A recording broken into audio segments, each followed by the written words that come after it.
cuando llega al sitio donde corresponde según el área somatotópica del área motora primaria, entonces allí se decusa en la misma médula espinal, ¿sí? Y hace sinapsis en el asta anterior de la médula espinal con la segunda neurona, que sería la motoneurona alfa.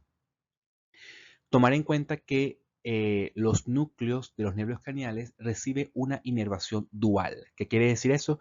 Que recibe información de ambos hemisferios cerebrales, el área motora primaria. Eso quiere decir que, por ejemplo, el quinto nervio craneal recibe información tanto del mismo lado y del lado contralateral del área motora primaria, igual que el decimosegundo nervio craneal. Pero el séptimo nervio craneal, que es el nervio facial, hay una diferencia marcada en relación a la distribución del núcleo per se del séptimo nervio craneal, que se mencionará más adelante. Ahora vamos a describir al núcleo motor del séptimo nervio craneal, que es el nervio facial. Resulta que el nervio facial cumple la función de contraer el músculo de la cara, entre otras funciones sensitivas y autonómicas. Pero vamos a centrarnos solamente en el sistema motor. ¿Qué ocurre? Ese núcleo del séptimo nervio craneal se encuentra en la protuberancia, ¿sí? Eso quiere decir de que los cuerpos neuronales y las dendritas se encuentran en la protuberancia, cuyos axones salen de la protuberancia para inervar la cara, ¿ok? Los músculos de la cara, que es lo que corresponde a la expresión de la mímica facial. Resulta ser de que el séptimo nervio craneal, sí, aquí lo dibujé, se divide en dos partes. Vamos a llamarlo una parte amarilla y una parte azul. La parte amarilla es la parte superior del séptimo nervio craneal y la parte azul corresponde a la porción inferior del séptimo nervio craneal.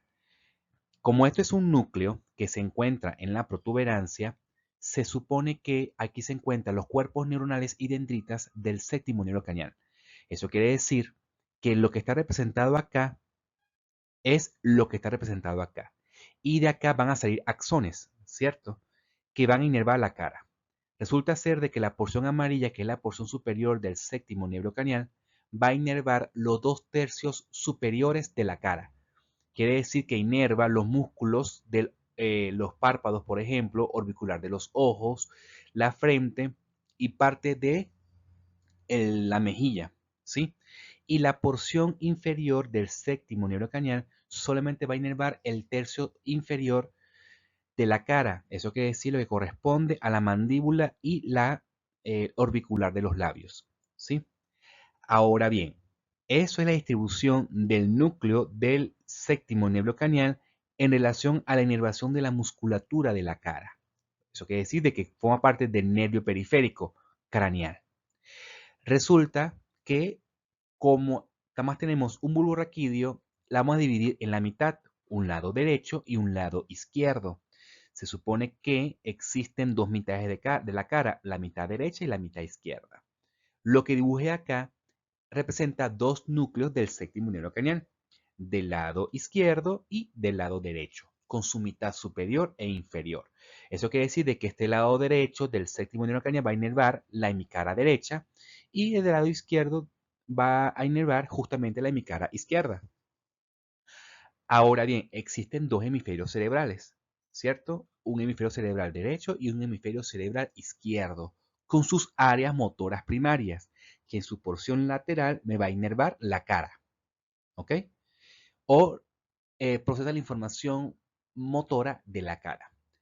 Ahora bien, resulta que la porción superior del séptimo nervio craneal recibe información de las áreas motoras primarias, tanto del lado ipsilateral como del contralateral del área motora, ¿sí? Primaria cerebral.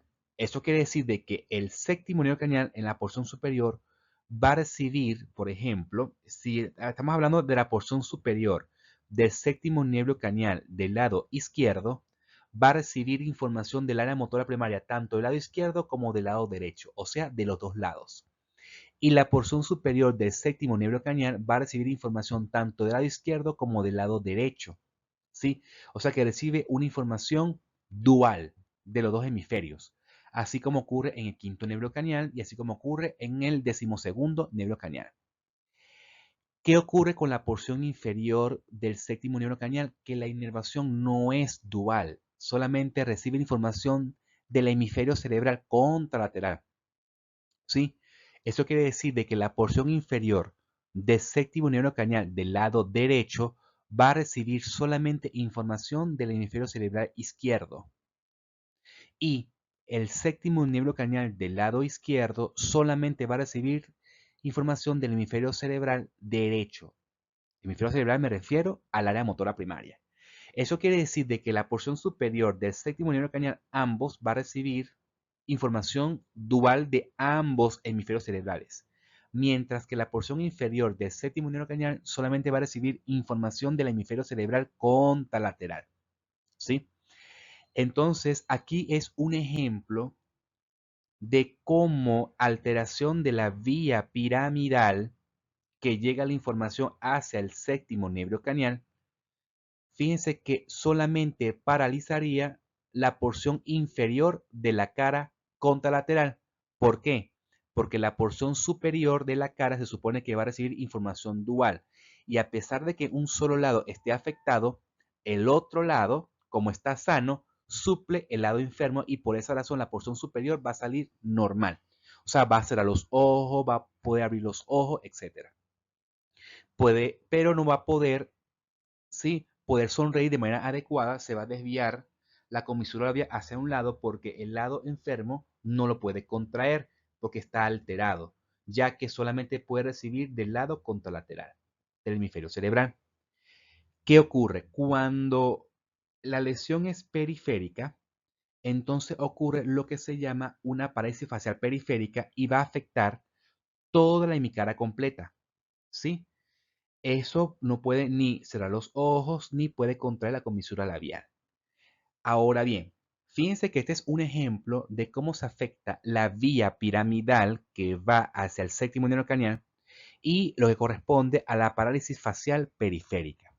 Y ustedes se preguntarán, ¿cuál es la importancia de estudiar la vía piramidal y la vía motora del séptimo nervio craneal desde el punto de vista psicológico? Tiene que ver con la expresión de las emociones y lo voy a describir más adelante. La función del séptimo nervio craneal o del nervio facial es contraer los músculos de la cara, pero ese acto es simple en relación al acto complejo que ocurre a nivel cerebral. Recuerden que para que haya una contracción muscular de la cara, primero tiene que activarse el área motora primaria del cerebro, ¿sí? Y llega la información a la protuberancia, donde se encuentra el núcleo del séptimo nervio craneal. Y luego la segunda neurona va desde la protuberancia hacia el músculo de la cara para su contracción. Resulta que para poder expresar las emociones, ¿sí? Bien sea de alegría o tristeza, se tiene que contraer primero la cara, ¿verdad? Por la activación del séptimo nervio craneal.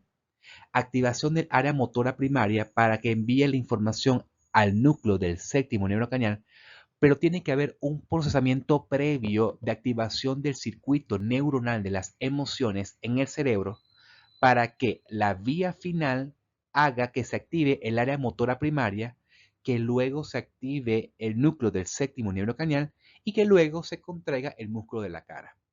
Entonces, este acto motor es la expresión de la activación de los circuitos neuronales de las emociones que están paralelos a la área motora primaria, pero primeramente tuvo que haberse activado ese sistema para poder activarse. Entonces existe la expresión facial, ¿sí? De la alegría, de la tristeza, del enojo, del susto, ¿sí? Que es el miedo. Entonces todos ellos tienen y de asco también. Todos ellos tienen una expresión facial específica. Se debe tomar en cuenta acá que la inervación dual de la porción superior de la cara y de la inervación contralateral hemisférica de la porción inferior de la cara. Fíjense que aquí la porción inferior de la cara, ¿sí? Solamente recibe información del área motora primaria contralateral, mientras que la porción superior recibe información dual, tanto derecha como izquierda. Hay que tomar en cuenta que existe lateralidad o dominancia de las emociones. Pareciera que existe un hemisferio dominante para las emociones, ¿ok? Que hace de que se contraiga más, digamos, la comisura labial de un lado más que del otro.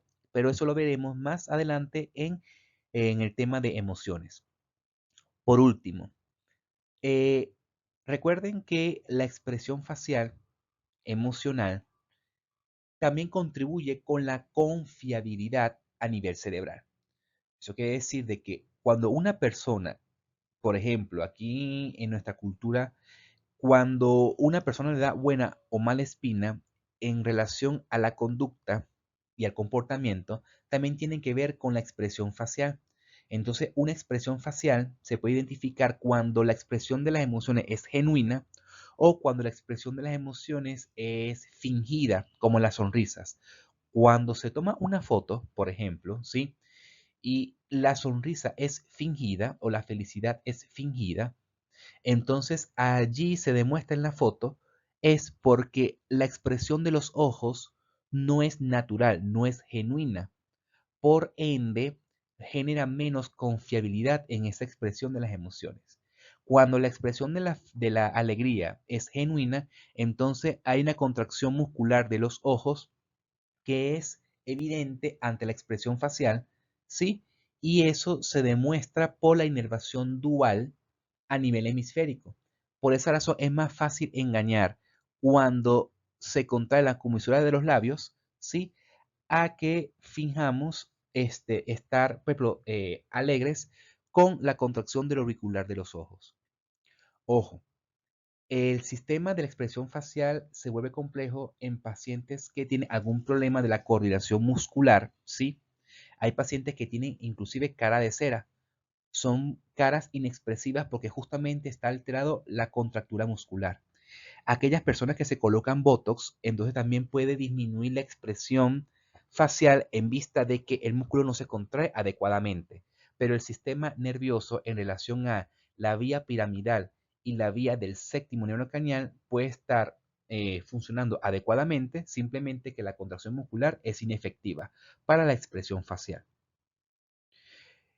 Y hay que tomar en cuenta que también existe una contracción corporal, ¿sí? Muscular corporal, que también demuestra si está alegre o si está triste, pero la que se identifica con mayor facilidad la expresión